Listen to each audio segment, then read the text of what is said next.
everybody? Welcome to another episode of Super Gamer Boys. I'm your host, Colonel and Dad, Garrett Morlang. And here in the virtual studio with me is the king of video games and resident power washer extraordinaire, Adrian Holmes. What's up, Adrian? How you doing, my good man? Doing very good. A little tired, but it was a good day. Hung out with the boys all day. So we got to do some fun things. Got to go to the zoo. Got to look at some Gundams. Got to play some Mario Kart. So always a good day. You were making memories. That's worth, the energy you expend. Oh, definitely worth it. But yeah, what about you? How's your day been? Did you do anything exciting? So far so good. I don't know about it's exciting to me. But I recently got the iFixit toolkit. The kind that like they always show when you look up teardowns and stuff. And I just been going through all my old stuff, taking it apart, getting all the dust bunnies and stuff out of there. I even went and bought some, compressed air and like a good little brush to get in the nooks and crannies. Man, stuff is looking great right now. That's awesome. So good. So good. Yeah, well, I know I've looked at the iFixit kit for years now. Like, cause they recently upgraded it too. So it's even like a nicer kit from what I remember. Like, I think they used to like the ultimate kit. It was nice. Don't get me wrong. But I think they recently like upgraded what the cases like, and just, yeah, their tools overall have gotten like better in quality and everything. But I don't know, for whatever reason, I haven't pulled the trigger, but maybe one day. Well, if anything, I could tell you from experience, it's worked, worth it. Yeah, swimmingly for me. So okay, definitely something to take into account. Sweet. Especially if you're thinking of doing any cleaning like you're doing, or even upgrades and mods. And the reason I bring that up is, last week I mentioned that I was on our friend's podcast, Super Best Friend Video Game Sleepover. I guested on their show, and recently I've been chatting in their Discord a lot more this last week since being on the show, and it came up about like getting us. Like, I'm just been preaching the good word of Steam Deck. You gotta get a Steam Deck. Everyone get a Steam Deck. You get a Steam Deck. And at one point I gave like the little tip, like, and buy the 64 gig and then upgrade to 1 terabyte. Like, everyone's buy the refurb 64 gig. It's even cheaper. I've heard there's issues with the refurb screens. Really? Yeah. Like having really like the regular screen, I've seen issues where it like gets the weird like bleeding effect around the edge on some models. And I've seen the refurbished ones are actually worse. I've seen quite a few reports of that. But anyways, so I said that on the Discord, on their Discord, not ours. You can join ours though at supergamerboys.com/Discord. It was David. So like, when the host of the show, he's like, two questions. Is it easy to do? And is it good to do? And I was like, well, yeah, it's easy. Like, it's actually surprisingly easy. It's literally like 6 screws out of the back of it. And then you just like flip, pop the little hard drive out, slide the other one in. They built it with the consumer in mind. Exactly. To make it repairable. Like, what a concept. Like, they expected, like, hey, people are going to do this. Let's make it as easy as possible. And it is. It's great. And I was like, as far as good to do, like, yeah, as far as I understand, like, everyone does it. You go to the Steam Deck Reddit and thousands of people have done it, and thousands of people have success stories, but I don't know, he seemed to think, and he had like reports and articles, and apparently one of the designers of the Steam Deck who works at Valve came out like last year and said like, don't do it, it's not good, blah blah blah. But it's like, meanwhile, Gabe is on the other end talking about, I don't care what you do with your Steam Deck. Once I sell it to you, it's yours. Turn it purple. Yeah. What do I care? Yeah, I don't know. It's just interesting because I've never had anyone ask me like, oh, but is it good to do, or is it going to ruin it? I'm like, if it was going to ruin it, I don't think thousands of people would be doing it. It's a PC. That. You change parts on your PC all the time, so why wouldn't you change it? The one thing it does do, it does void your warranty as long as like if that hard drive is in it when you send it back to them. But that's why I kept my original. Yeah, what I've heard people do is like, oh, okay, something happens, they just put the old one back in there and then they can ship it off. But the other thing is like that warranty is only for a year, so it's like after the year, it's like, all right. I think ours is almost up, isn't it? What was it? It was like early this year. February or March or something like that. Oh, okay. So we still got a little time. We got a little bit. I don't foresee any catastrophic failures if it's been trucking this long. Been working so fantastic. I love my Steam Deck. Everyone needs to get Steam Deck. Forget Switch. Forget PlayStation. Oh, whoa. Hold on now. Forget Xbox. My Switch can stay on longer than 30 minutes. PC gaming and Steam Deck gaming is the future. Yeah, okay. I don't know about all that. It's great. Steam Deck Master Race. I see. Oh man. But yeah, iFixit kit would be great for doing upgrades on your Steam Deck. That's true. Think about it. All right. Let's get on with the show. By the way, I'm thinking about, I think I'll probably drop it. I'm going to drop it tonight for the Patreon supporters. So you guys are all going to be a little surprised. Like, you're going to get a little bit of surprise. Normally we live stream Mondays. We drop it on Mondays for Patreon. It goes out everyone else for Wednesday. But it's Saturday night. We were supposed to record a Super Later Boys, which at this point is postponed. So if you're listening to this, it's coming. It's just postponed because some people last minute were like, shoot, can't show up. Yeah, here we are, just trying to figure that out. So we're like, you know what? We're here. Me and Adrian are here. Let's get to work. Let's do some Super Gamer Boys. So you guys will probably get it Saturday night. You're gonna be like, wait, we never even got the show notes. Well, I'll drop those too if you really want them. But you'll get the episode super early this week, and a shadow drop episode. Exactly. When is and that everyone else will still get it Wednesday. So yeah, you'll get it super extra early for being a Patreon supporter. This is our Starfield. Our Starfield. Yes. You get it 5 days early. Yeah, exactly. But I forgot to write our roadmap. Usually I write a little stinger here, a little teaser. I forgot to write my script, so this is off the top of the dome here. Today we're going to be talking about the PlayStation Portal. I'm going to call that the PS-P. I'm not going to call it the PSP. No one really knows. Or PS Space. We'll get into it. How Baldur's Gate 3 is now coming to Xbox, kind of. And Bethesda's head of publishing hits back at Starfield's start screen criticism. Some extremely ridiculous criticism, I might add, but we'll get to it. But first, let's give a shout out to our Patreon producers. We have Bumble Smash, Eddie Martin, and Kajoma01, and our Super Gamer sponsors, Julie Bates and Mama Mare. If you want to be awesome just like those folks, head over to patreon.com/supergamerboys where you can support us. Just $1, and you could have gotten this episode so much earlier. Just $1, and you get episodes early and ad-free, such as this show, and our Patreon exclusive show, Super Later Boys, which we were supposed to be recording tonight. It is still coming. Happen. It is still coming. Stay tuned for that. You'll know when it arrives, because either I'll let you know on Patreon through a post, or it'll just show up. So look forward for that. Yeah, check it out. All of our previous Patreon stuff, season 2 of Super Gamer Book Club is free now for everyone to check out. Over on podcast apps, just search for Super Gamer Book Club, and over at youtube.com/supergamerboys. Also, what else is there? Oh, if you subscribe on Patreon, you also get access to season 1, which was hosted by Zetch. That was also a fun season as well. So lots of fun stuff over at Patreon, and stuff that was previously on Patreon. So all sorts of ways to get teases and taste and little flavors of what our Patreon's all about. So go check it out. We'll talk more about that later. And right now, I do want to give a shout out to Jack, Sriracha, and Yate for allowing us to use their sweet, sweet tunes here on the show. We appreciate you. And I think all of you listeners should go check them out as well. So Spotify and Apple Music, links will be in the show description below. Make sure to click on those, save them to your libraries, add them to your playlist. They are fantastic. All right. It's time to check the mailbag now. And I'm kind of shooting from the hip here, so I got something I was not prepared for. So hang on, let me kick a few switches and knobs so I can get the old Super Gamer Bot up and running. Let's see. Sweet, thank you. All right, here it goes. Hang on. And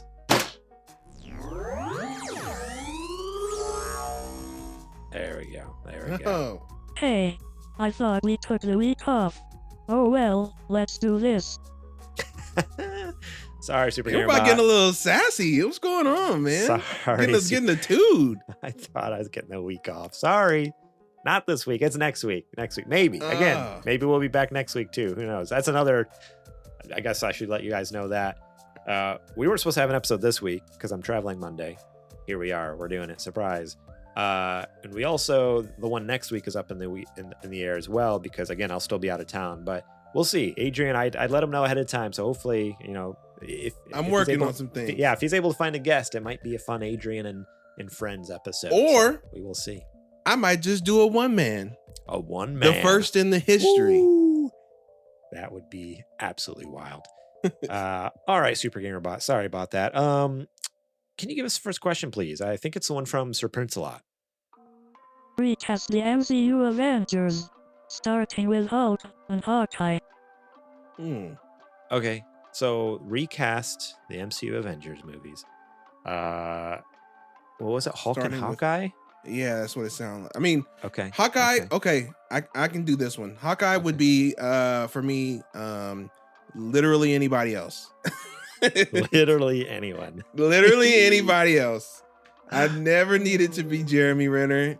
I never needed it to be Jeremy Renner.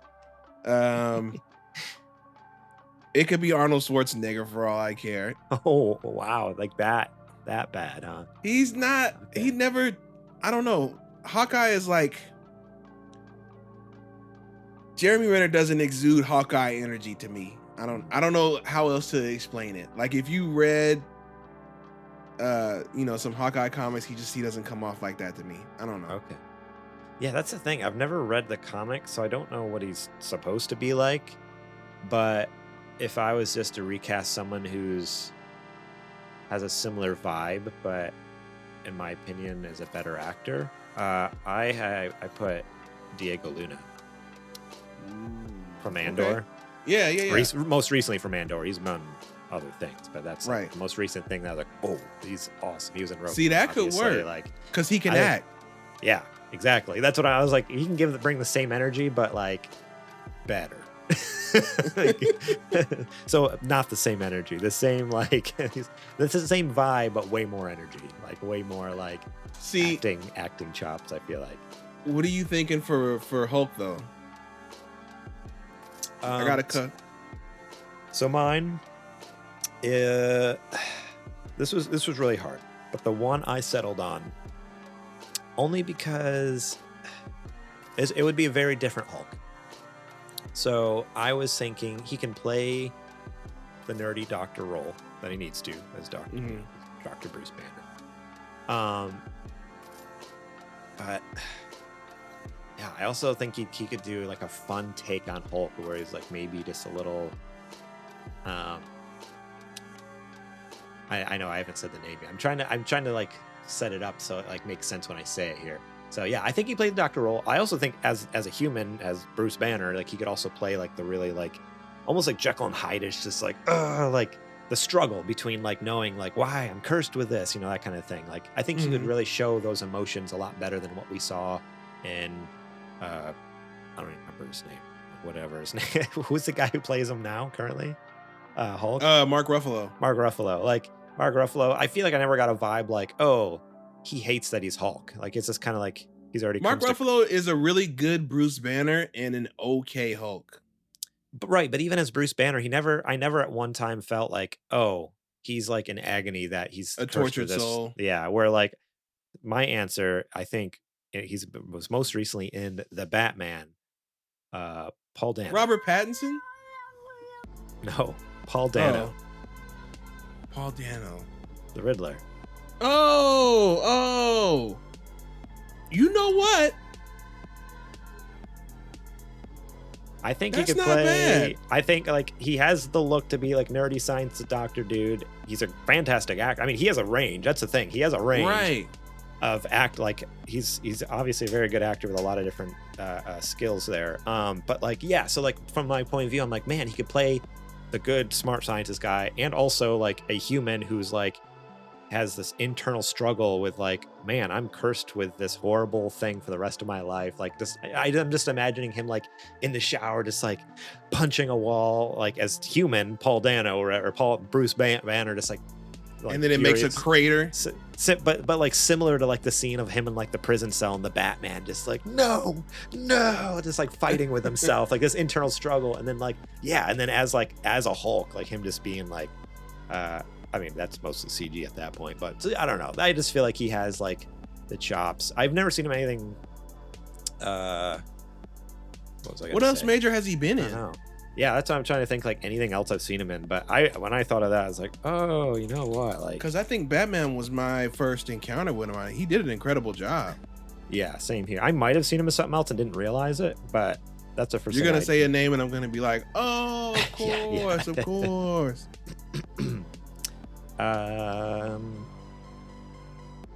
He was in Okja 2017.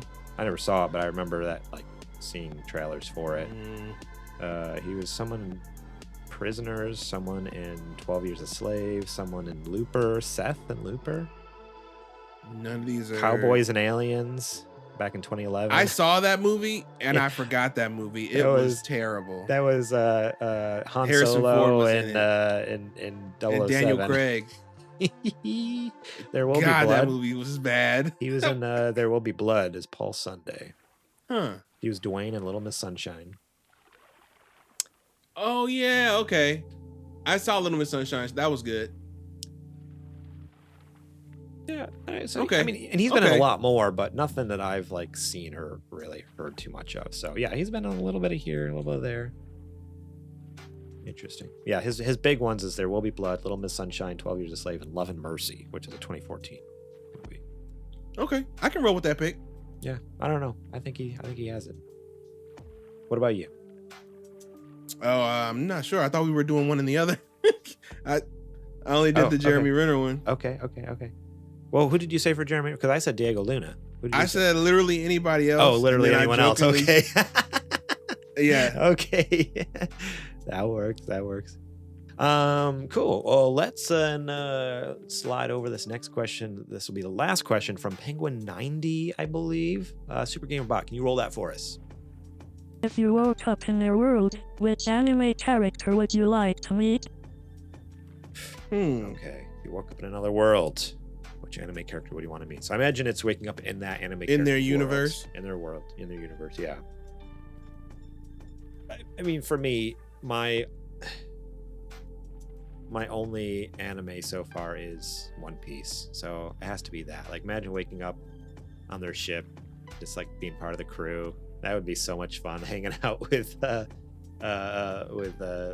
and the crew. Like, I don't know. I think that would be freaking awesome. Like, I'm sure there's there's obviously millions of other answers. Like, there's so many anime out there, but that's my only experience so far in the anime world is One Piece. And I was like, honestly, that would be so fun. Like, it's just so goofy and crazy.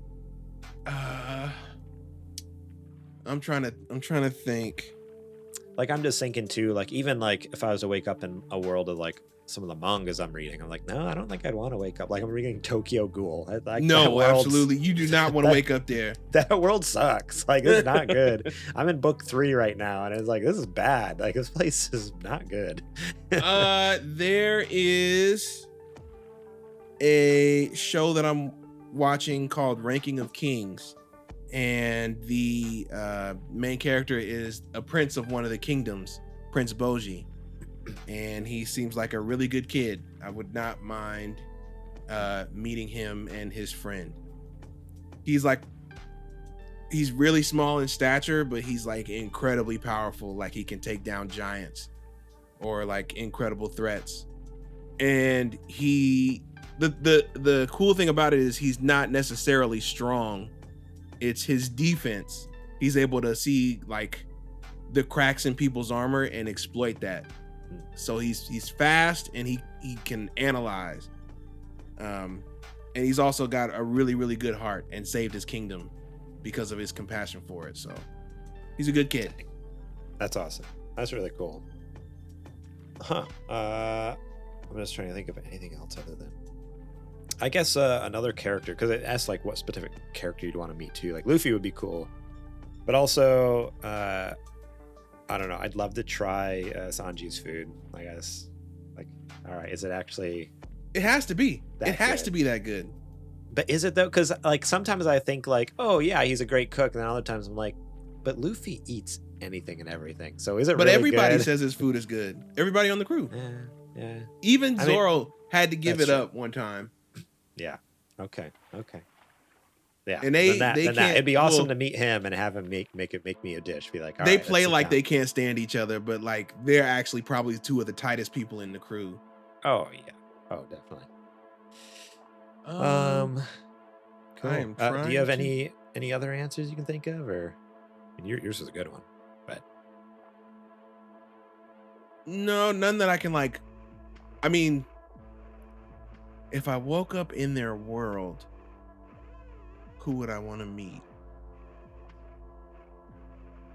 All the rest of them are like shonen that the world is ending or it's under super threat, and I'm like, Right. I don't think I really need that. Although waking up in like, so again, the other manga I've been reading, Call of the Night, waking up there, becoming a vampire, that'd be cool. Debatable.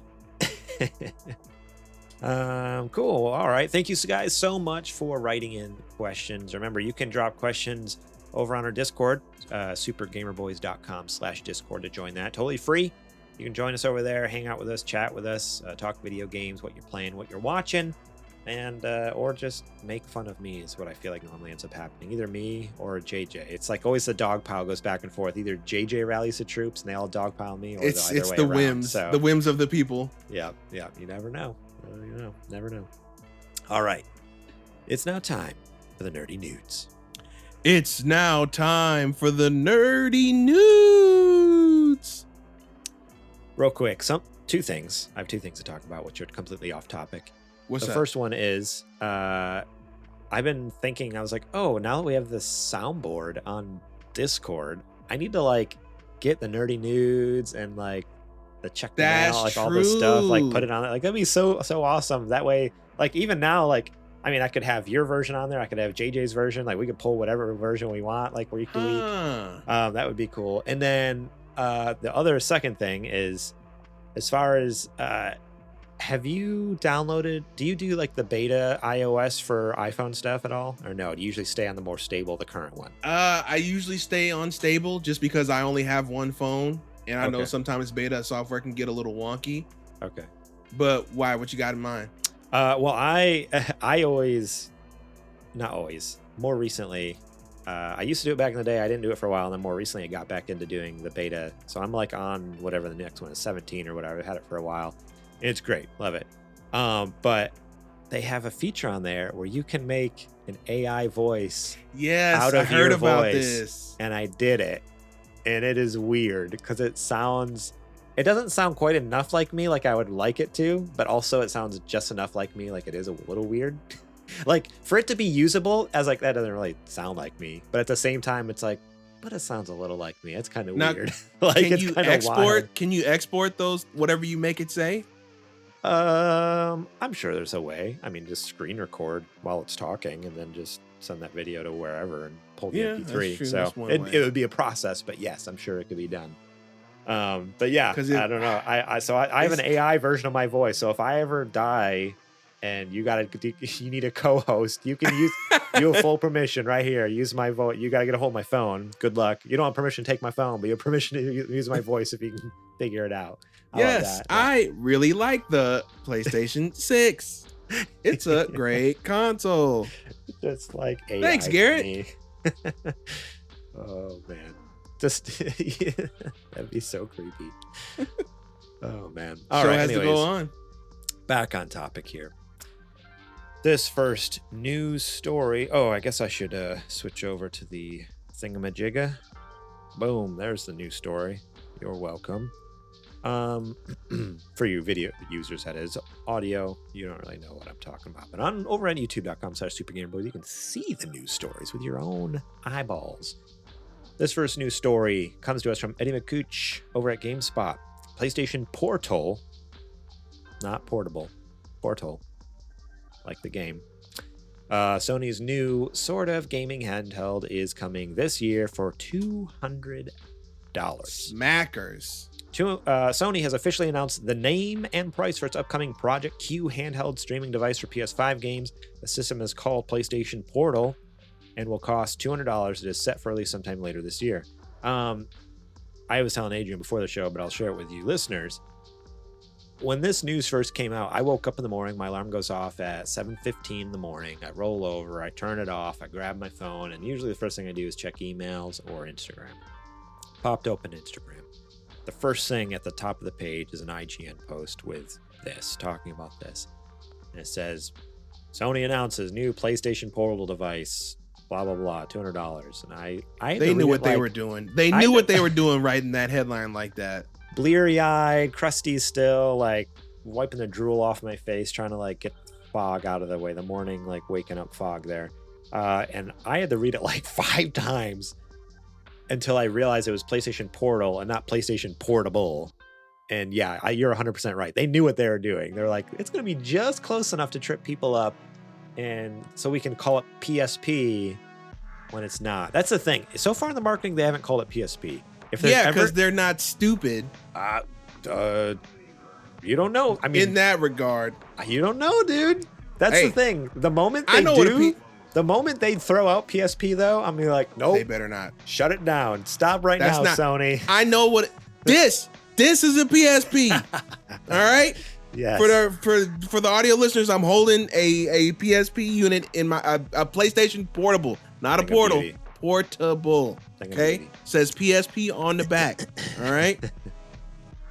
That is what we're talking about now is either we can designate a code name to it now. What do you want to do? PS space P dash P dot P underscore P. I don't know. It's not even a console though. That's the thing. That's the wild thing here. It's just a glorified. I don't even know. We'll get into it. It's glorified controller, basically. The Portal streams games from your PS5, so it's not a dedicated gaming device like Sony's PSP or PS Vita, but it is a way to play high-fidelity games on the toilet or in bed from your PS5. The system features adaptive triggers and haptic feedback, just like PS5's DualSense controller. It sports an 8-inch LCD screen that can reach up to 1080p, 60 FPS, provided the Wi-Fi connection is strong and stable enough. Sony said PlayStation Portal is aimed to people who live in homes where the TV is frequently occupied, or if they just want to play PS5 games in a different setting inside the same house. You know, when you're just bored of your living room and your 55-inch HD TV, go in the bathroom or the laundry room. I don't know. Why didn't they say realistic situations where your wife wants to watch, or your partner wants to watch something, or your kids want to take over the TV because they want to watch Bluey or something like, I don't know. Yeah, that's a real life situation. The PlayStation Portal plays your existing PS5 games library, but PlayStation VR 2 games are not supported. I mean, duh. I feel like we kind of knew that. PlayStation Portal. Okay, now this is where things really start to go off the rails. It was already kind of like I understand the use case. It's definitely not for me. And then I read this part and I'm like, oh no, this thing is definitely not for me, or anyone for that matter. PlayStation Portal has a 3.5 millimeter audio jack, so a headphone jack, as most devices do. Less and less nowadays, but I was gonna say it's also 2023, so an audio jack for wired audio. It does not, however, use Bluetooth, according to IGN. Instead, the system has its own proprietary audio solution called PlayStation Link that is currently only supported by 2 new Pulse headphones. The Pulse Elite headset and the Pulse Explore wireless buds, both of which the buds were announced alongside the Project Q back at the showcase. So not even the original Pulse, the PlayStation Pulse headset that they sold with the PS5 when the PS5 launched, like that. Yeah, the $100 one, the same $100 one that you remember Mark Cerny skipping out on stage talking about. This is the most technological audio tempest device that we've ever made. We had to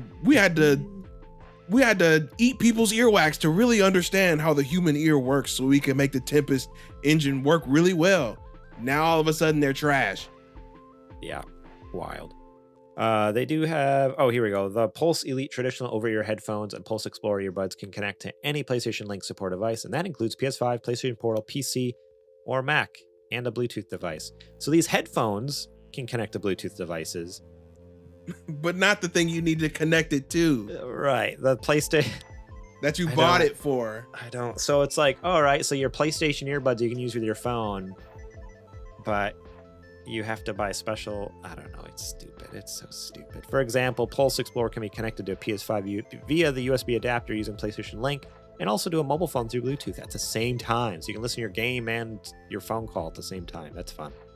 While playing on PS5, gamers can instantly answer a call and hear. Oh, that's I didn't realize that's what they went on to say. So you can answer a call while you're playing games and hear both, because that's practical. PlayStation Xbox Link already does that. Yeah, PlayStation Link aims to offer low latency, lossless audio, Sony said. The Pulse Elite headset is priced at $150. The Pulse Explorer earbuds cost $200. How do the earbuds $50 more than the Elite headset? I feel like when the those Elite should came be out- $200. When those came out, I was so sure. I'm like, oh, those are gonna be like $79.99. I'll definitely pick up a pair. $200 Wild. For a pair of earbuds. That for probably- earbuds. They can't be that good. There's no way. Like they're if they that were good. AirPods, I could maybe understand it. Like if they were that quality. Yeah. This is just for 2 items at the most. Okay, bro. Yeah. Wild. So, but yeah, so that's it for the article. Back to the PlayStation Portal here. Again, I understand the use case now, because it's like, all right, you use remote play all the time, and you really want to use the DualSense, and you really want a bigger screen than your phone, because maybe you don't have an 8-inch phone. I don't. So, hey, that's great. Awesome. Like, there are things where I understand, like, okay, that makes sense, that makes sense, that makes sense, that makes sense. But then I see the price. That was the first red flag. $200 for a glorified controller. When You may as well essentially say at least $350, because you're gonna have to buy one of those headsets. Right, and so that's the thing. Like, that was the first red flag was that this cost $200, and then the second red flag is like you can't use Bluetooth, so you're forced to use their wireless headset, which is another $150 at least. Not to mention, it also doesn't function independent. Like you would think, oh, I'm paying $120 for PlayStation Plus Premium so I can stream the cloud games. It doesn't stream the cloud games, so you need a PS5. Yeah, exactly. So you can't play off of, well, what formerly known as PlayStation Now. You can't play PlayStation Now stuff. Yeah, No. you can. It literally just streams your PS5. So that's the other thing. If you don't have a PS5, that's another $400 to $500 that you're spending for a PS5. This whole thing just doesn't make sense. Who is this for? Like, again, at first I understood the use case, but then I'm like, it's such a very specific niche use case. It doesn't make sense. It does not. This thing make is gonna sense. move maybe $100K, and I think that'll do it. You think that much? I think I'm being generous with it. You know what? Maybe more like, I'll say, at topping out about 80. I don't think it's going to be a lot. I think there's going to be two issues. I think there's going to be a supply chain issue anyways, because that's just the name of the game nowadays. I feel like, so there's not going to be enough, and then they're also just not going to sell a lot. It's going to be a PSVR 2 again, where they didn't have enough stock and they just didn't support it, so no one bought it. So it's like there's a double here's my whammy. question: do you think this is a long run product? I feel like they're gonna do a couple of runs of this and then call it quits. And if you got one, you got one. If you didn't, you did. Like a PlayStation TV deal. Yeah, 100%. because I don't foresee them manufacturing this for the life of the console. Because we got at least 4 more years to go. I think they would hope it to be for the rest of the console, but I think it's gonna come out and they're gonna realize no one wants it, and then they're gonna be like, all right, fine, let's shut it down. Similar to what they did with PlayStation TV back during the PS3 days. Like, Right. you know, We'll PlayStation support the TV. ones that are out there. We'll give you security updates, but as far as it being a focus, no. Yeah, because the PlayStation TV was basically like, oh, want to play Vita games on your TV? Here you go. It's like, all right, cool, thanks. Gee, I guess. thanks. That's what I want to do is play games that are made for the Vita screen blown up on my 45, 55-inch TV. Thank you, Sony. Yeah, I don't know. Like, yeah, when you can get a backbone, granted, again, the backbone doesn't have all the haptic features and the adaptive triggers and stuff like that, but It has all the buttons you need, if you really, really, really need that DualSense experience, You don't. just use Bluetooth to sync your DualSense to your phone and then play in a remote play. Like that's what I do now. I use my iPad or my phone, fire up remote play, and then because iOS, just in iOS 16, so in the last like what year and a half or whatever, they added the support for DualShock 4 and DualSense controllers. So it's like you can just do it that way. And then if you really, really need adaptive triggers, otherwise the Backbone, Can we? it's only $100 and it like does the same thing. And your phone has Bluetooth, so you can use whatever You can headphones you want to use with it. Any headphones you want to use. Any headphones. Except for wired, because technically you have to, like with iPhone at least, you have to have an adapter, and that adapter will be filled with the Backbone. But who's using wired headphones nowadays? You're wild. That's what I'm saying. It's You're using wired 2023, headphones. dude. What are In you even consumer doing? products, it doesn't make professional. Yeah, consumer products, it doesn't make sense. But here they are, still putting one in there. Can we be real about something for a second? Like, Oh yes, haptic feedback is awesome.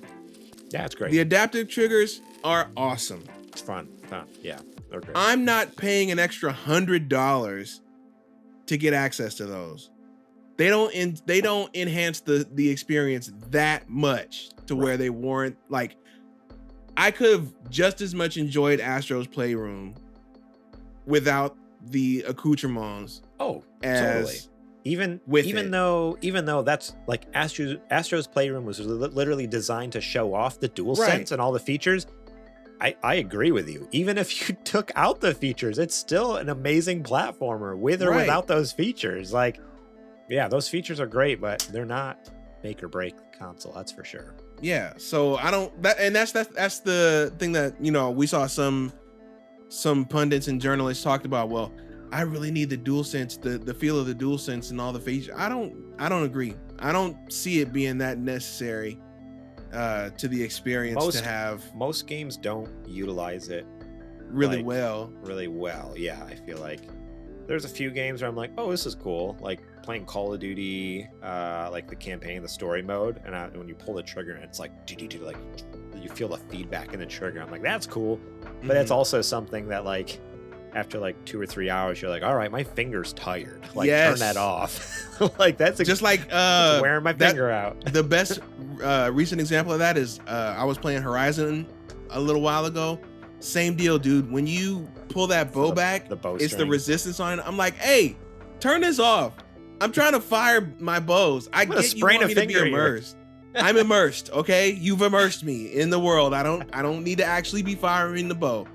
My finger, I cannot play the game anymore. I have to take a break because my finger is so tired. All right, I get it. I get what you want me to do. I can commit to the bit without that. It was cool the first 10 times. Now my finger is tired. You know, so that argument for it, for needing the portal, I don't think really stands up. The only reason I can see, like you said, is if you want a bigger screen, but then you could just do it on your iPad. But an iPad is also more significantly expensive, so that's really the only use case I can see it maybe working out in. But anything else is like, I don't know what you're buying this for. No, really. It's for those people who just have too much money. I guess. And they don't know what else to do with it. You could send it to patreon.com/supergamerboys, but instead you're Then sending we it to could get Sony. one and review it. No. I mean, yes and no. If we were given one, like, all right, great, yeah, I would try. After we would say what we saying, they ain't gonna give us no, nothing. They're not gonna give us one. That's for sure. They would never. They would never. Well, yeah. Sorry, consumers. Sorry, we're telling you real talk and not marketing points. Yeah. I wouldn't feel right telling you, oh, Project Q is the next best thing in gaming. It's only $600 at the Trash. minimum without headphones. Without headphones. Isn't it odd that they love- conveniently left that part out when they were marketing it, that it didn't have Bluetooth and it's only Yeah. proprietary wireless audio? It wasn't until an update later. So all the coverage came out, and then it was like 4 hours later, all of a sudden, like, ooh, little addendum to these. Like, we recently heard from a spokesperson from Sony, and they said this. It's like, well, where was this when like the news initially That's came kind of out? important. Like, right? I feel like you should have been telling like the people at the event, because like Greg Miller like went somewhere, like it was an event they went to. It's like that's wild that I'm pretty like, sure the lady sitting next to me at the airport doesn't want to hear my game. So I would like Right. to know that I can use my headphones with it. Yeah, crazy. I don't know. Wild stuff. I don't know what they're doing over there. I love PlayStation, but I am, despite what people in the comments of our Starfield coverage may say, we are not Sony ponies. We are not Sony ponies. I mean, I obviously have a huge love for them, but I am not afraid to call out their crap. That's for sure. It's because you care about them that you don't let them slide. It's ridiculous. It's just so many. Somebody made a good comment or a tweet earlier that with all these like bonehead decisions and products that aren't really selling well because people, Sony didn't read the market. It's honestly amazing because the brand is surviving in spite of itself. Yeah, it's wild, right? Like any other console would have probably started to like make a major shift, but like your headset's not selling well. Nobody really sees the value in this controller.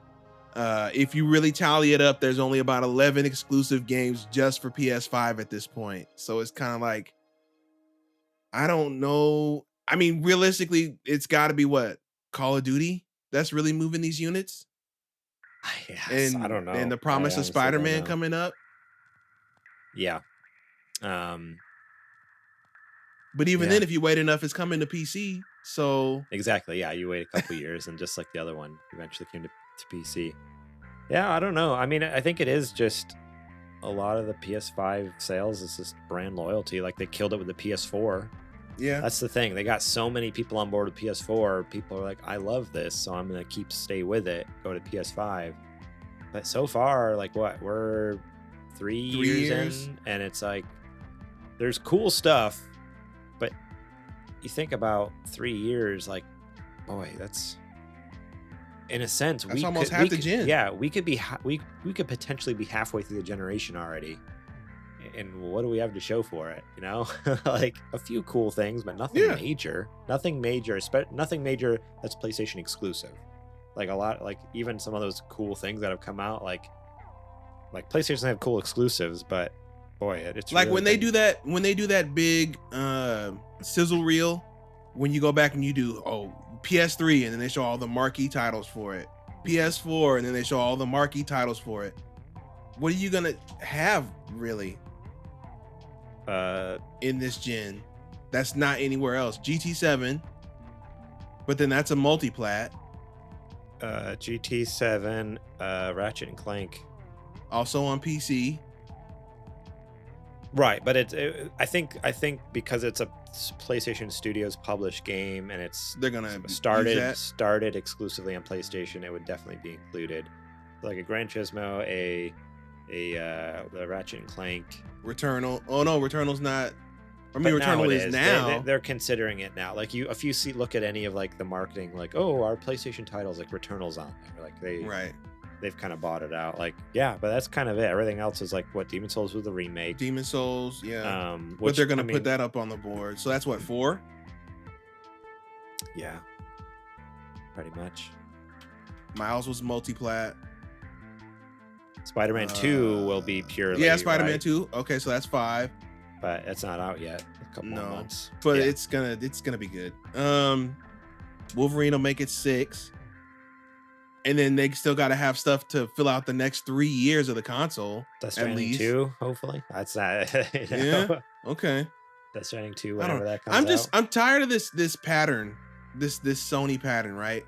They always do this. They are hungry with one console, and then they get all the subscribers and all the market share, and then they get full and they get complacent, and then the next console comes out and they're like, you're gonna buy it anyway, we're Sony, we are leading the market, and then it ends up sucking. And then they come back the next console with their hat in their hand like, don't you remember us? We're your best pals. And everybody goes, oh, okay, we're actually gonna try it this time. and then everybody goes back to them, and they're on top of the world again. And now here we are, PS5. It feels like we're in that PS3 hubris era again. Yeah, it's just like we're on top get a of the second world. job. It's like, all right, Sony, chill I out. don't know, man. I'm just why is it so hard to consistently stay hungry? Like, you should always be pushing to make that console or make that ecosystem better all the time. It doesn't matter if you're on top. That's how you stay on top. Exactly. I don't know. I don't run the place. But we're getting along in the two. So all right. Yeah, so let's move on to the next news story here. This one comes from The Verge. Baldur's Gate 3 is now coming to Xbox this year. Originally, it was a PC and PS5 release, but there's a big subset of gamers that have not yet been able to experience the chaotic joy of Baldur's Gate 3 console players. While we know that Baldur's Gate 3 is releasing on the PlayStation 5 on September 6th, wow, what a data drop. Same as Starfield. I guess it makes sense. They ain't scared of nothing. Because, now that I'm saying it out loud, though, like Starfield was Xbox, this was going to be PlayStation. It wasn't going to be Xbox, so it made sense. But Xbox players have had no idea when to expect the game to hit their console of choice. That situation got a little clearer with a tweet from Larian Studios CEO Sven Vink, saying that Xbox players can expect Baldur's Gate 3 this year. Super happy to confirm, this is a tweet from Sven.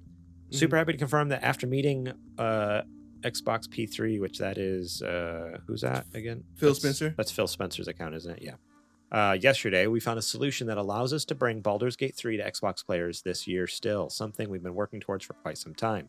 All improvements will be there with split-screen co-op on Series X. Series S will not feature split-screen co-op, but will also include cross-save progression between Steam and Xbox Series.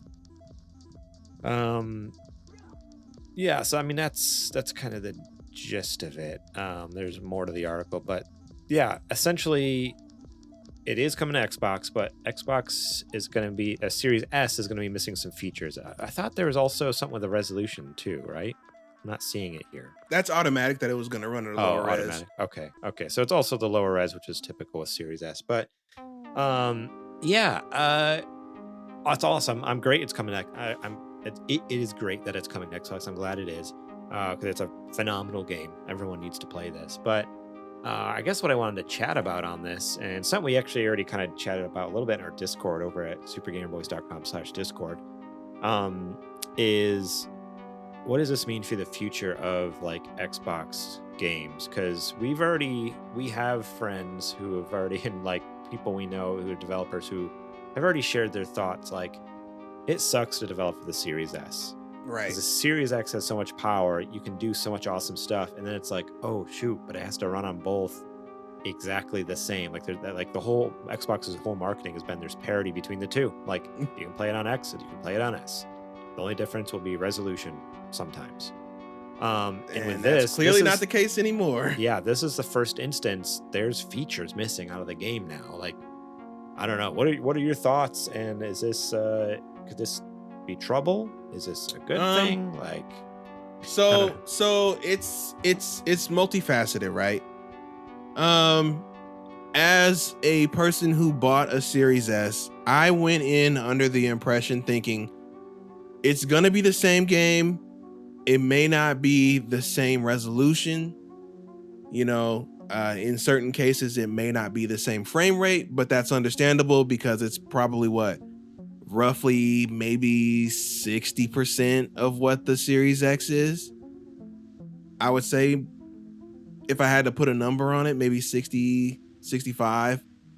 So I knew that came with the territory, but it was always marketed as it's going to be the full game, but it's not going to have all the fat stuff like ray tracing, 4K. You know, those were the big two things that they always said that, you know, that you're going to skimp out on. But right. This is the first time that they've bent that parity clause and have left stuff out of the game.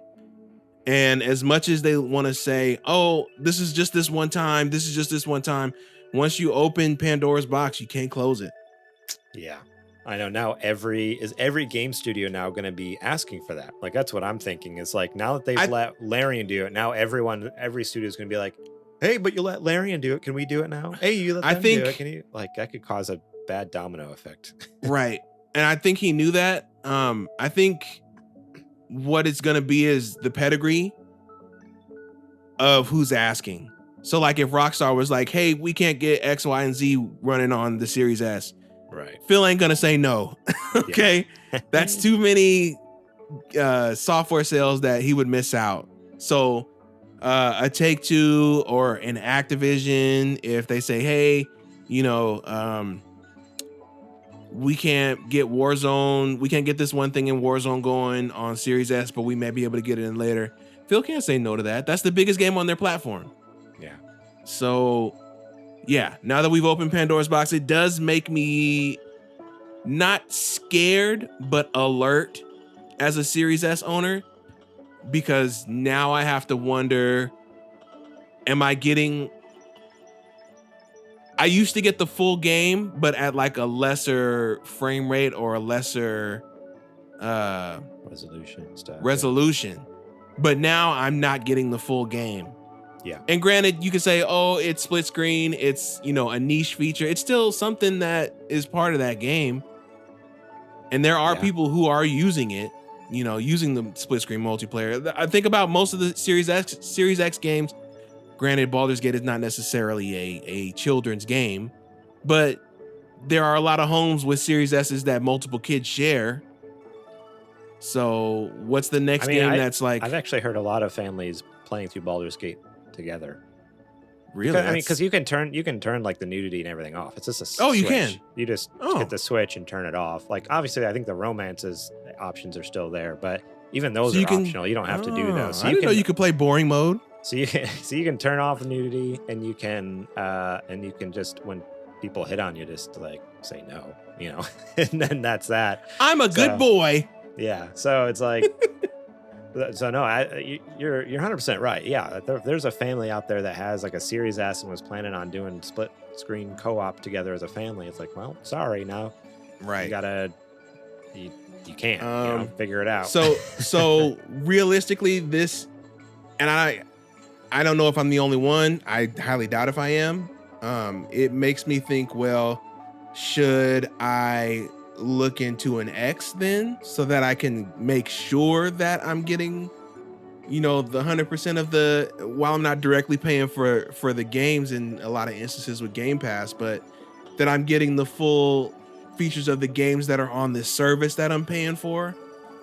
You know, it makes it something that I have to consider now, a path that I have to consider. Yeah. Yeah, so it's never really been about resolution with me. 4K is nice, but I don't need it.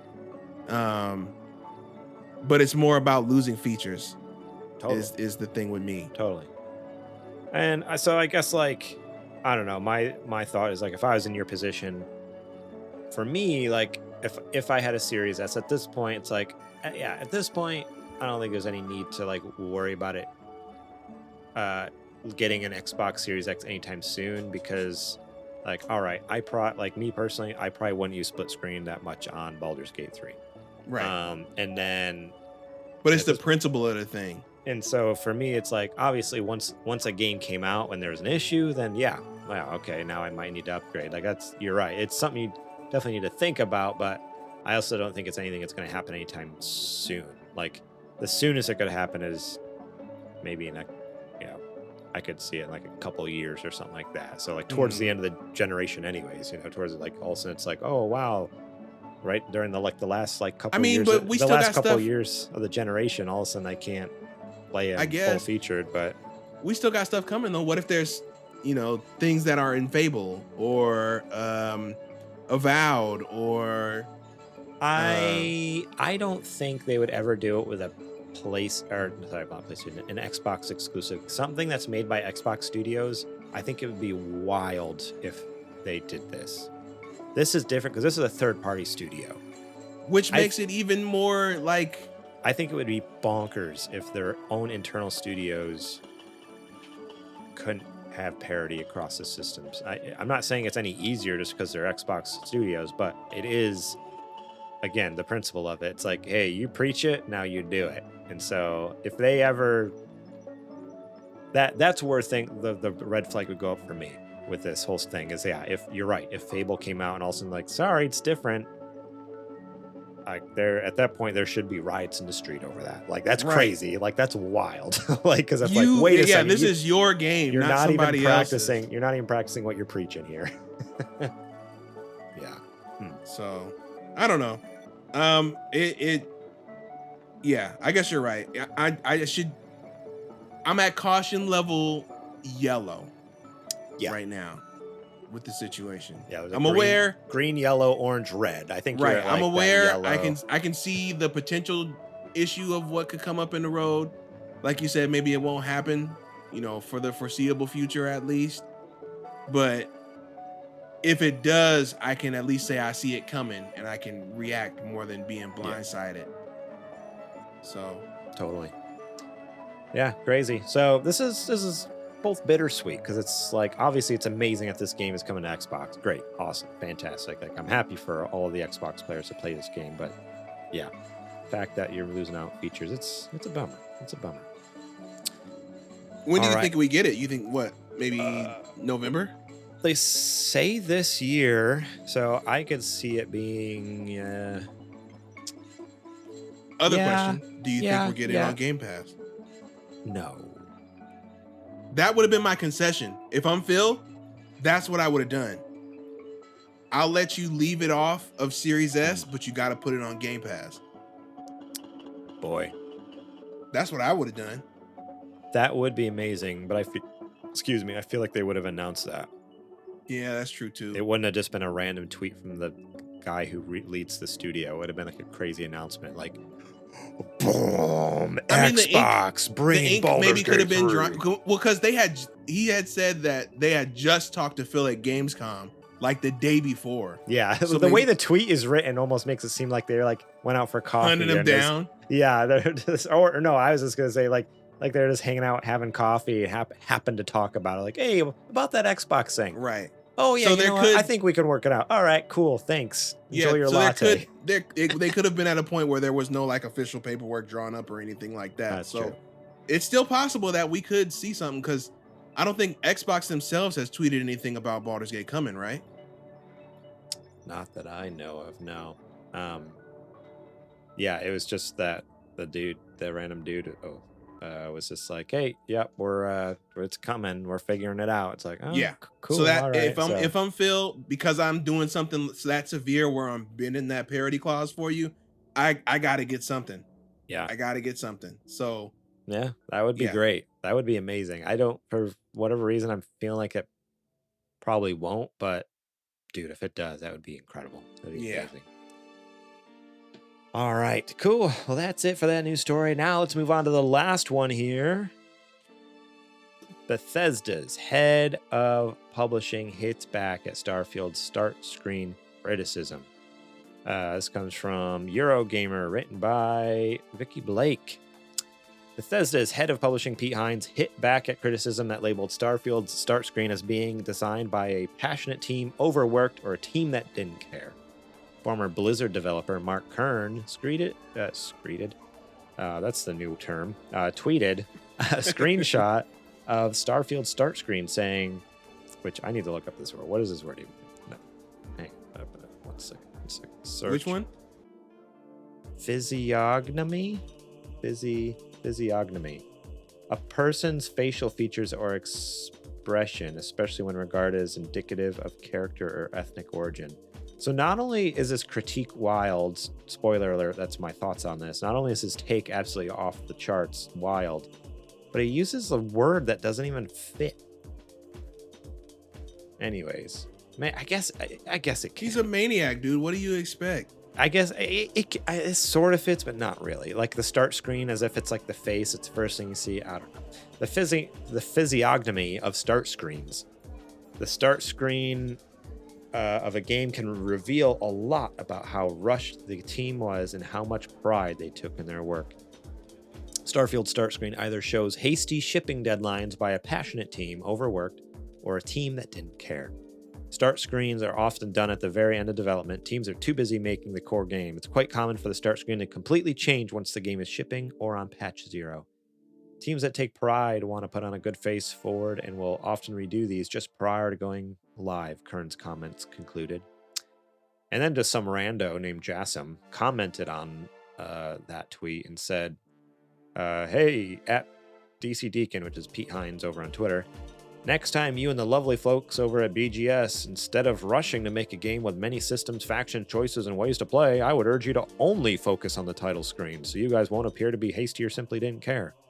I don't know who this numbskull And Pete is. Hines was like, all right, bro, that's enough of this. I don't know who this idiot is, but not only is his criticism just doesn't make sense, but also he don't focus on making a game. I want you to focus on just the title screen. Like, what are you talking about? Shut up. Like, well, bro, that's enough. So Pete Hines came out and actually responded and said, or they designed what they wanted, and that's been our menu for years, and was one of the first things we settled on. Ding, ding, ding. Yeah, having an opinion is one thing. Questioning out a developer's quote-unquote care because you could have done it different is highly unprofessional, coming from another quote-unquote dev. Ooh, shots fired at what's his name there? I don't remember his name. Mark. It don't matter. Mark over there. So Hines responded to the accusation earlier today, insisting that the games had this menu for years. This is one of the first things it settled on. At the time of writing, Kern has yet to acknowledge Hines' response, but has replied to several commenters who took umbrage with his statement. That's pretty much the extent of it. There's more about the news here, about how big the game is, which I already have pre-installed on my PC. I'm excited to play it on PC, because it'll be 60 FPS, 1440p. It'll be great. Sorry, you console losers over there. Gotta do what I gotta do. But so let's talk about this. This random dev who supposedly is this big shot. I was looking up his history a little bit, and you were kind of telling me beforehand. Apparently, he worked at Blizzard back in the day, like peak World of Warcraft. So he's kind of a little high on himself because he's of that. Delusional. And he comes out and just straight up says, like, "Hey, either they're overworked, either your team is overworked, or they suck." Well, who is this guy? Like, what? That's what I'm telling you. That's what there have been other people who I guess know of him from back in those days because they were in the industry at the same time, and they said the same thing. This guy is like out of his mind. Yeah, I don't know. And he actually got kicked out of Blizzard, by the way. They voted him out. So wow. Okay. I was looking. Oh yeah. So here's actually the start screen. So if you're watching on YouTube, you can see it. So I mean, it is simple, but to be honest, looking at it, I'm gonna spend 10 seconds in there. Right, but as it looks simple, but it's the same start screen as every Bethesda game. You look at Fallout 4, Fallout 3. It's a static image. Fallout New Vegas, a static. I'm sure maybe the background. Or a slideshow of things from the game. Yeah, exactly. One of the two. A static image or a slideshow with a text box with like 5 options. Like that's every Bethesda game. This is no Skyrim different. is literally a black screen with models on the front. Yeah. I gotta understand. Like, so this is nothing new or different or anything.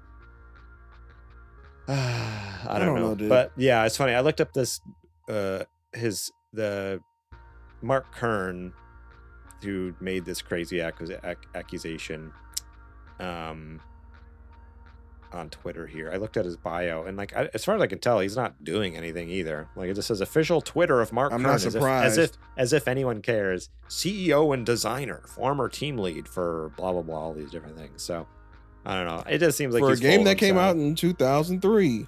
Yeah. It's just wild. Like I mean, we have our, don't get me wrong, we have our criticisms of Starfield as well. But oh yeah, I feel like that one tweet that just came out earlier today. Somebody tweeted out some good old fashioned Bethesda jank, where you were the character was fighting a dinosaur and was able to melee them from about 6 feet away. Some video. And I'm like, oh, leaked. this is gonna be the best. This game's gonna rule. Classic Bethesda. Gameplay video leaked earlier, and yeah, it was like this dinosaur on some planet, which at first I'm like, what is this, Turok? I asked for Turok and we're getting Turok? We getting Turok, dude? If that's the case, 10 out of 10 Starfield. But yeah, it's like this janky looking dinosaur comes running at the dude. He punches him from like 10 feet away, like doesn't even make contact. The dinosaur reels backwards. I'm like, you know what? This game might come out and be hot garbage, but at least it looks fun. At least it looks fun. Like, honestly, Yes. watching that, I'm like, it's janky, but what Bethesda game isn't janky? And you know what? It looks great. Like, It looks like standard Bethesda fare, it looks like every other which is that it's a Bethesda game. very good game, but it's also buggy and janky. And I'm fine with 100%. that. That's what I Nothing. expect from them. Nothing wrong with it. Nothing wrong with it. Yeah. So there's that. It's stupid. I just don't understand. It's a start screen. Yeah. First of all, It's somebody you who spend doesn't know 2 what they're talking seconds. about opening their mouth. You spend 2 seconds on the screen, and then who cares? Like, again, it's like that's what Bethesda does in every game. It's like no different. So why didn't they have that same criticism for any of the other games that have come out in the last 15 years? Right? Like, stupid. Shut I up. don't know. Shut up, people. Somebody sounds jealous, honestly. Unless you have like something like a legitimate piece of criticism, like actually, like that's not even criticism. That is just like, I just want to be angry at something. It's hating. That's really what it is. Straight up. Crazy. All right. I think that's it for the nerdy nudes. So now it is time for our Patreon ad. Sweet. Run it.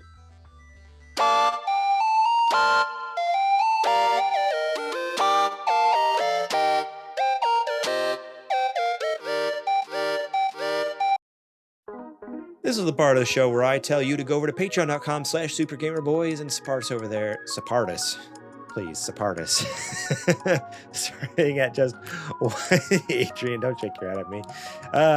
Starting at just $1 a month, you get episodes early and ad-free, such as this show and Super Later Boys, which is Patreon exclusive over there. You only get it there, nowhere else. We're doing a little differently than we did with Super Gamer Book Club, where, yeah, that one eventually went free. This one, we're hoping to keep lock it down for the time being. Probably indefinitely, because it's fun. It's fun to have something special for you Patreon folks. So, yeah, $1 you get all of that. $5 you get everything I mentioned previously and show notes, so you know what we're going to talk about early. And you can leave your own questions, comments, concerns about the news stories, about listener questions, about what you're playing. I don't care. Mark up the notes with whatever the heck you want to put on there. If I like it, I'll share it on the show. Unfortunately, this week you didn't get the show notes because normally I send them Sunday and we record Monday. It is Saturday, so technically I haven't made the show notes yet, but I'm making up for you by just giving you episodes very early, 2 days earlier than you normally do on Mondays. $10 a month, and you can get shout outs at the beginning of each and every episode during our ads spot at the top. And then the top dog tier, $15 a month, Patreon producer. You can get all the previous perks and it's just a segment to be on the show. You can help build the show. You have a cool idea, you have a cool thought, you want your voice heard on the show in some way. Support us there, throw it our way. We do vet everything, just a heads up. But to be honest, most things people have thrown our way, we have done. So whether it's Super Indie Boys or Tall Tales with JJ, Losing Reviews, a D&D podcast, all the things, we've tried most of them. So yeah, think about supporting us at the top dog tier if you have a cool idea and are thinking, hey, I think this would be a cool segment or a cool show or whatnot. We'd love to hear it, and we'd love to work with you and be able to shout your name from the rooftops at the top at the beginning of each and every episode. One other way you can support us is if you have Amazon Prime. That means you actually have a free Twitch subscription that you are probably missing out on each and every month. So you can link your Amazon account, Amazon Prime account that is, to your Twitch account, and you get a free Prime Gaming subscription that you have to use each and every month. It's manual. It does not automatically renew. So if you use it on your friend's channel one month, it's not there the next month. So yeah, if you're, obviously you're not watching live right now because it's Saturday night. We're not streaming this like we typically do. But if you happen to be over at twitch.tv/thesupergamerboys at some point, think about throwing us that free sub. It costs you $0. Okay, it costs you about 30 seconds to log into your Amazon account. How about that? Time is money. I don't know what your 30 seconds is worth, but it's worth about 30 seconds of your time. And then we get $5 and help support the show. We'd really appreciate it. And you get some emotes of mine and Adrian and JJ's face that you can use across Twitch. So think about supporting us there. We'd appreciate it. All right. That is it for the ad this week. Now let's get back to the show.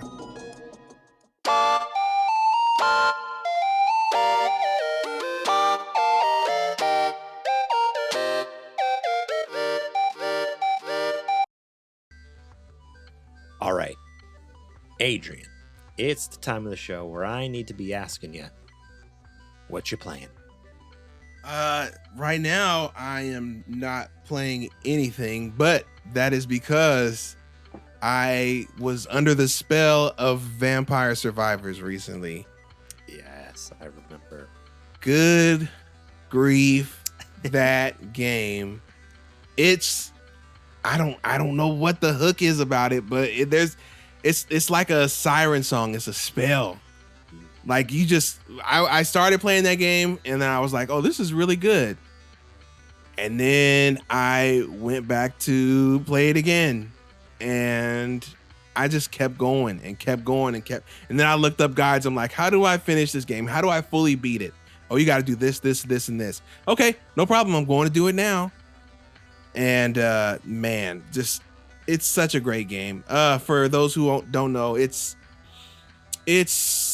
in the vein of Gauntlet, where your character is running around the map and there are monsters that are trying to kill you, and you can choose which weapons you want to pick up for your power set or for your armory, and that's pretty much the gist of it, where you run around the stage and try to stay alive while killing as many people or monsters, killing as many monsters and leveling up as you can in that run. Waves and waves of monsters. As far as if I remember, when I played, like all the weapons auto fire, like you're basically just maneuver. You're just basically just moving your character around. Everything is happening for you. You just gotta like move in the right positions to get the right things and not get hit by monsters. Right, and you get stronger as the game goes on, because you get stat boost while you're in the game, like you're actually in the map, and then you get money so you can pay for overall stat boost, like regardless of which character you pick. It's just, man, it's such a great game. That's all I can say about it. It's a great game that like you will not want to stop playing. I mean, it's on Game Pass, so if you have Game Pass, it is. Go check it out. That's where I played it, on PC Game Pass. It was a lot of fun. I didn't play too much of it because I was like, oh, I can get lost in this for way too long. So I like tried it just enough to be like, I can appreciate this. I need to move on. And then, I mean, it's on everything now, right? That was the big news, is that it came to console finally. So it was on PC Game Pass for a while, but now it's on console, right? It's on console, and it's on PC, mobile as well. And mobile, yeah. So if you have your phone, you can play it on there. I guess it sounds like it's great everywhere. Like everyone I've talked to like loves it. So yeah, check that one out. That's fun. Yeah. I remember when you mentioned you were trying to beat it previously. When I was talking to you. You like, I didn't even know that was a possibility, because purely based off of gameplay, it doesn't seem like the type of game that you can beat. It seems like the type of game like, oh, okay, this is just an endless game where it just keeps going and going and going. You're just going for a high score basically, and they don't make it incredibly obvious what you need to do to beat the game. That's why I had to look up the guides. Okay. But there's a certain way you can play a certain number of stages, and then you can put on certain modes, and then that'll lead you to get, oh, this is the next breadcrumb. This is the next clue, and then finally you figure it out, and then you can get to the last stage to fight the final boss and all that. Dang, that's crazy. Yeah, that's so wild. Because it really does. Like when you play it, fire it up, it's like, oh, this is just any other like endless kind of like random whatever fighter. I don't know. Like it just like seems like, oh, this is just something to waste my time and go for a high score on. Like it's not nothing, but yeah, that's interesting. Which you could do. Oh yeah, I'm sure that's probably how most people play if they don't realize there's a story. It's like, you know, if they're not paying attention, they miss those breadcrumbs like you're mentioning, you know, and they don't pick up on it. But that's really cool. It kind of makes me want to go back, except for I have way too many games right now. So probably. How about yourself? What have you been playing? Oh, Adrian, I have been playing Armored Core 6 on PC and Steam Deck. Let me tell you, this game, I have not played a Armored Core since I think it was Armored Core 2. So PS2. Which was a PS2 game. And I think with that one too is only like I feel like we might have rented it one time. So it's not like we even owned it. Like I rented from Blockbuster or something like that. Yeah. So it's been a while. That came out to the year 2000. Yeah. So the first one I played more because we actually owned that it. one was PS1, right? Yeah, the original was PS1. I think we owned it. Did we own it? No, we've never owned an Armored Core game, I don't think. So this was strictly a rental then for you. So Armored Core 1, we had we either rented it. I was first introduced to it through the Pizza Hut demo. Or classics. And I literally would spend like the demo would end and I just restart and because they had a ton of missions in there that you could play. Like it's not like they're here's the demo, this is it. It's like here's a chunk of the game, like do what you want kind of thing. Like within the time allotted. When time ran out, whether you could have been halfway through a mission and just like shut off. And so like you just like try to customize your mech as much as possible and do the mission. If I'm remembering correctly, like it was like a pretty decent chunk. It was just more like a time limit.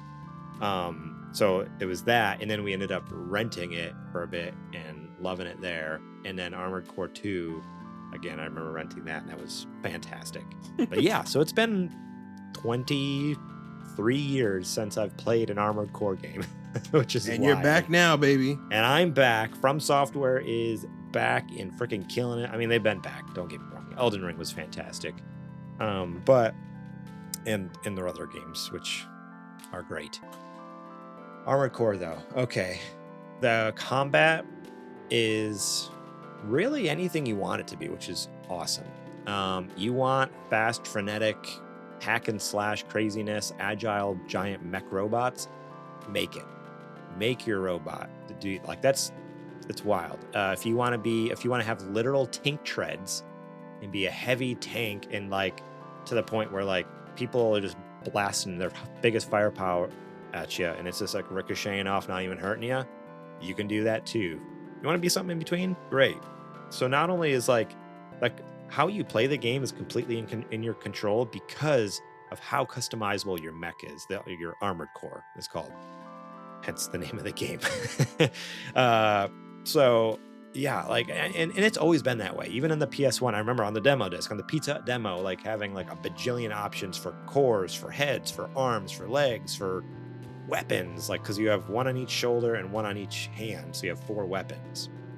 And the customizability was like endless, and it's exactly the same in Armored Core 6. Like, right off the bat, it's like you open up the store, and as you play, you unlock more and more things, but already, like, I have quite a few things unlocked, like so many options, different rocket launchers. You have shields, swords, laser swords, beam swords, machine guns, plasma rifles, like just a plethora, an insane amount of weapons to choose from, let alone what type of armor you want. Again, if you want like fast, jumpy legs, if you want slow, strong legs that can carry more weight, the more bigger weapons you can carry. Right. Where the smaller legs, well, you're faster, but you can only take lightweight weapons like a lighter machine gun and a sword and stuff like that. So I don't know. It's just the fact that it's just if you want to fulfill your mech fantasy, this is the game for you. Like if you're like, I just want to build a robot that does exactly what I want it to do and fight things how I want to fight it, this is the game for you. It's literally a mech simulator, if that's even a thing. Like that's this game. It's the Gran Turismo of mechs. It's wild. And I love it. I mean, and it has a cool story. That's the thing. Like firing it up, I'm like, oh, I'm all about this. Like you spoil the first mission, I guess, but not the first. I'm kidding. Go ahead. You drop in from space on this planet Rubicon, hence the name of the game, Fires of Rubicon. This planet, which was previously just decimated by fires. I don't want to. Yeah, I'm not going to explain too much story stuff because I don't want to spoil things. But it had all been burned up. Somehow civilizations are starting to spring back up. Some people survived. Some people made it through. Stuff like that. but mainly corporations have moved in and started mining the place for coral. Something that was left over from all the fires is this I thought this was a game, not real life. What do we? Yeah. What? Exactly.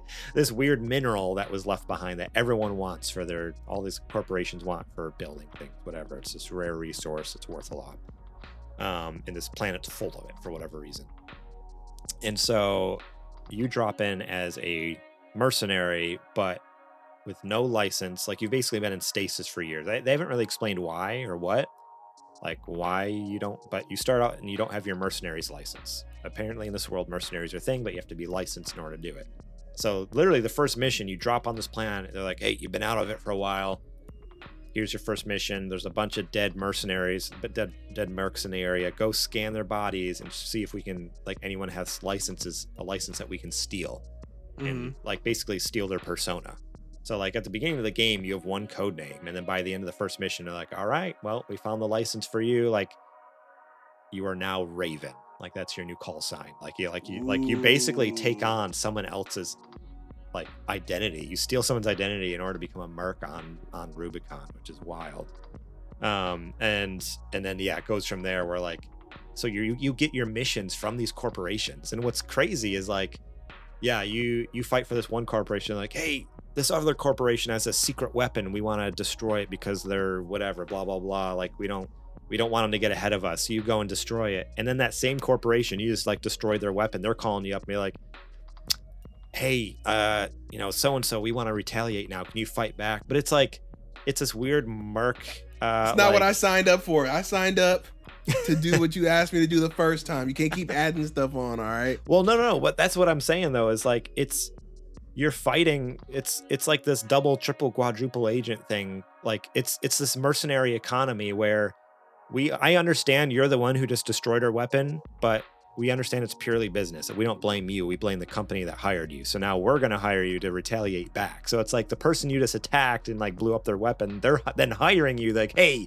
you were pretty good. I'm raking it all in, baby. You were pretty good out there. Can you now use those skills to retaliate against the person who just like, hired you previously and stuff. But yeah, so it's like this whole mercenary economy where there's a whole group of these, armored core mercenaries who get hired by these corporations to fulfill these missions. One of the big story things too is there's like this liberation, basically the people who lived on this planet originally who are fighting back against the corporations and like these rebels and stuff like that. So that's another thing where, I don't know, at this point, it is an interesting story thing where like I'm feeling bad about it. Like, these corporations are hiring us to like wipe out the good guys.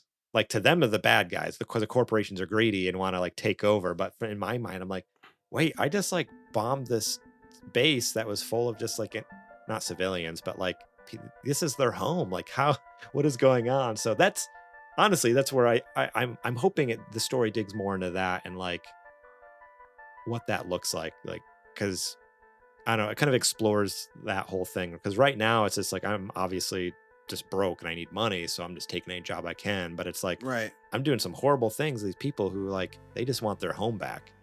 And so like, man, like that's just an interesting thing they can explore with the story. So, and I hope they do. I have about, I guess I can look on Steam how many hours I have in, but yeah, I put a good chunk into this game and I am loving the crap out of it. So I've played it.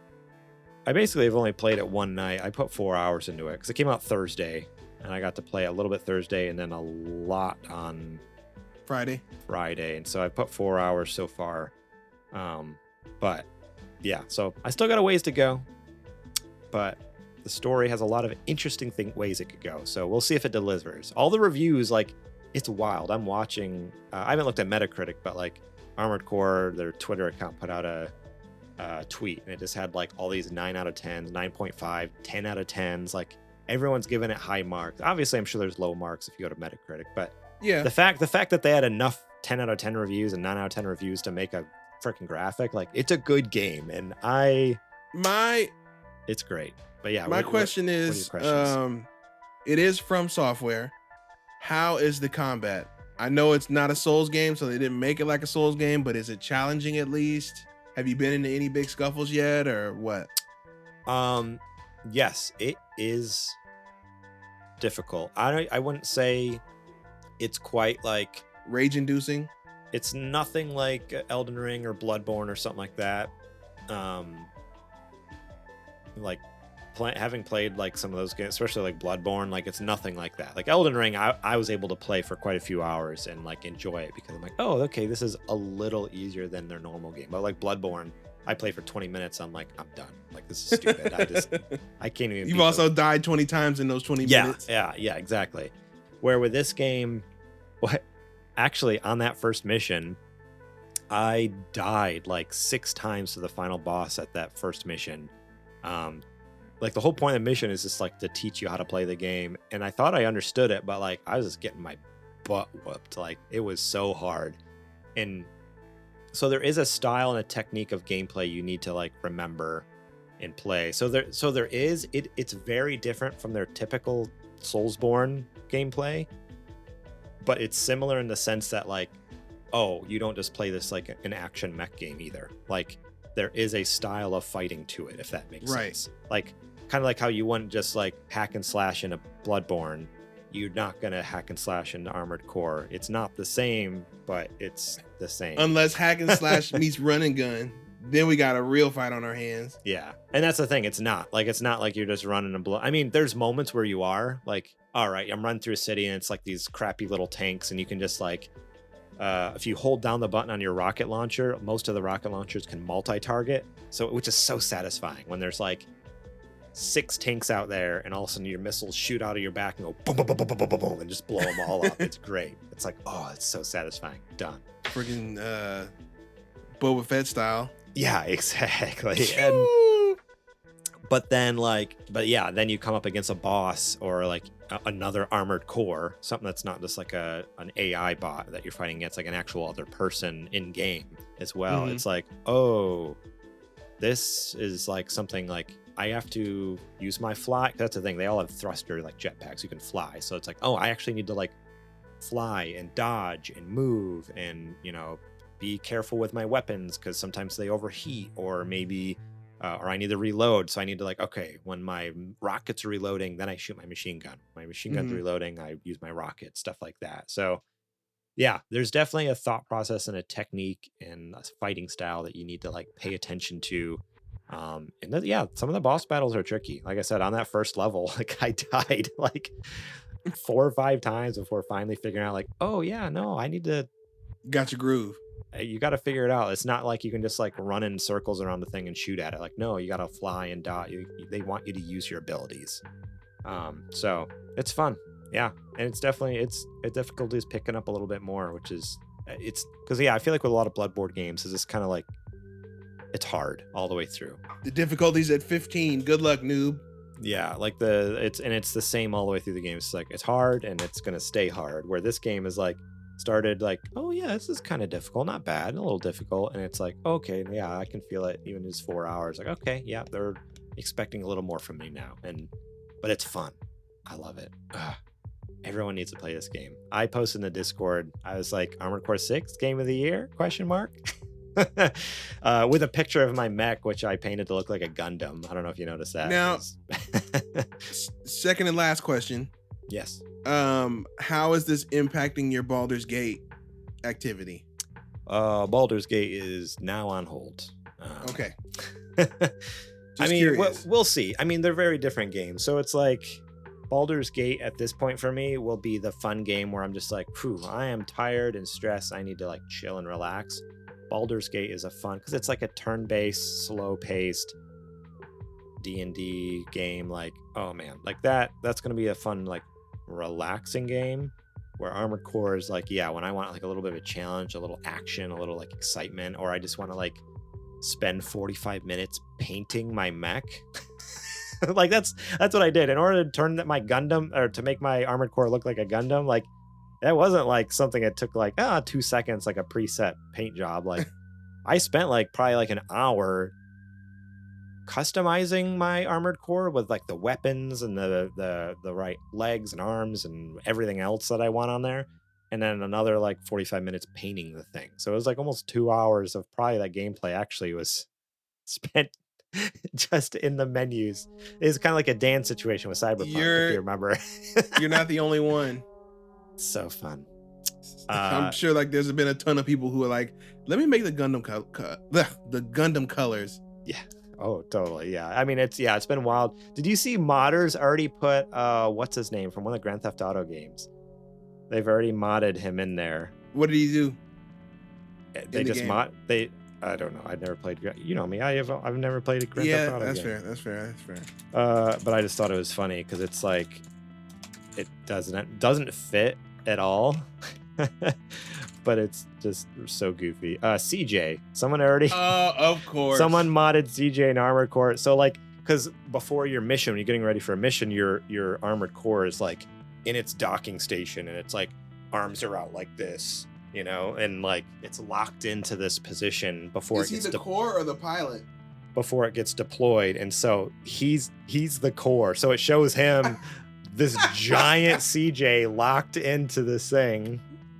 Well, that's the other thing with Armored Core is they don't really refer to it in this game yet, but from what I remember, again, it's been 20 years since I played Armored Core, but the lore behind it is like, from what I remember, there's not, like, people don't pilot these things. I mean, they're piloted by people, but it's not like it's not like a Gundam where someone climbs up and jumps in the pilot, like the cockpit. The way it works is again, I could be totally wrong, and if I'm wrong, correct me, but I feel like I remember reading somewhere in the older games that basically they're like subconscious, is almost uploaded, like their soul is embedded into this core kind of thing. Like their being is put in there. It's this stealing weird from thing. Cyberpunk, eh? I mean, Armored Core has been around for a long time, but No. I mean, I could be totally wrong on that, but from what I remember, it's like this weird, like dark thing where it's like almost like, yeah, these people are like, it's like torture, and they're like, so their consciousness are like shoved into these machines, and they're forced to do this for like whatever. So it's like kind of a dark story, really. Yeah. It's kind of messed up. If again, I could be totally wrong, and if I'm wrong, let me know in the comments. But I feel like I remember reading one time, like that's kind of the gist with Armored Core. It's like, it's not pleasant. It's not like, oh, I'm gonna go jump in the pilot cockpit, fly this thing, come home, and then go get a Starbucks. It's like, no, like when you come home and the Armored Core shuts down, like your brain just goes meow, and like that's it. Like you're just in sleep mode, and like you're in a coma basically until it turns back on. So yeah, wild. AC playing resumed. Yeah. Your brain turns back on. Exactly. Yes, go play Armored Core, please. I don't even know what console it's all on. Is it just current gen stuff? Do you know? I believe. It came out. It's coming out. It's on PS4 and Xbox One. So PS5. Oh, boy. Could you imagine playing this game on that VCR Xbox One? Holy moly. Oh, it's probably light on fire, honestly. So PlayStation 5, PlayStation 4, Xbox One, Xbox Series X and S, and Windows. So I'm playing on PC, both. I played on my PC and on Steam Deck. It actually works really great on Steam Deck. I'm getting like between, I'd say I'm averaging like 45 FPS. Sometimes it gets a little higher to 55. Sometimes it drops down to like That's pretty 35. But for what it is, it's great. And I imagine it'll only get better. From what I've heard, Elden Ring ran extremely well on Steam Deck, and this is using the similar architecture, they said. So if that's the case, then, only with a matter of time before a few patches come out, and it's going to be smooth as butter on Steam Deck as well, which it's great. It's awesome. Love playing it on the go. There's a couple times where like the text is a little small. It's hard to read things, but otherwise, like, it's kind of a fun game to have portable. It's just fighting giant robots on your little screen. Cool. Well, that's all I got. Do you have any more questions about Armored Core? Or? No, I was curious. I hope to hear more of your updates as we go through the coming weeks here. I'm sure you will, especially since I probably won't be on the next episode, so I'll have a couple weeks to play up and then report in. Sound like a plan. Cool. Well, thank you all so much for listening to this week's show. We appreciate each and every one of you who listen over on podcast services, who watch over at youtube.com/supergamerboys, and for all you who support us over at patreon.com/supergamerboys. We love you all as well. Thank you for that support. And if you want to be awesome just like those folks, remember, head over to that link, patreon.com/supergamerboys. Just $1. You can get episodes early and ad-free. If you also want to support us in some other ways and get some sweet merch out of it, excuse me, it's hiccuped. Ugh. If you want to get some sweet merch, go to sgbstore.com and you can buy coffee mugs. We got stickers, we got t-shirts, we got hoodies, whatever you're looking for. You can find it over there. And it's also helps support the show. Shout out to Jack Strachan and Yate for allowing us to use their music on our show. Find them over on Apple Music and Spotify. Links will be in the show description. You can find us during the week at supergamerboys.com, Twitter and Instagram at supergamerboys. I am on Twitter and Instagram at gmorlang. Adrian, where can they find you at? I am any and everywhere at Homeboy. That is right. And those links also are in the description as well for you if you're wanting to find us, wanting to follow us. So check those out. Adrian, that's all I got. Sounds like a plan. I got it from here. Folks, thank you for hanging out with us, as always, with another week of the Super Gamer Boys podcast. Thank you for your support, whether it's just watching, it's listening, telling somebody about it, grabbing a sticker, anything like that. It all helps to support us to keep doing this. We really, honestly, can't do it without you guys. I mean, we would, just be shooting the breeze about games and whatnot, but it's fun to have a community to share that with because we get all these different perspectives. Yes. And again, don't be afraid to stop by our Discord. We always have something jumping off in there. And if you are part of our Discord already, don't forget that we need your questions so we can give them to Super Gamer Bot to give us every week. They get submitted and they get uploaded. And I also have to fix that sassy chip, that attitude chip in Super Gamer Bot. So I got to see what's going on with that. Sassy bot. Super sassy bot. Good grief. But with that said, thank you again. And as always, we are the Super Gamer Boys. We'll catch you on the flippity flop. Do you think Pizza Hut is aware of how many fandoms they started of games with those demo discs? I mean, like how many Core, kids? Right. Ape Escape. I found out Rapper the Rapper from that. Rapper the Rapper, yeah. Tony Hawk. 100%. Man, last. Pizza Hut was doing the work, man.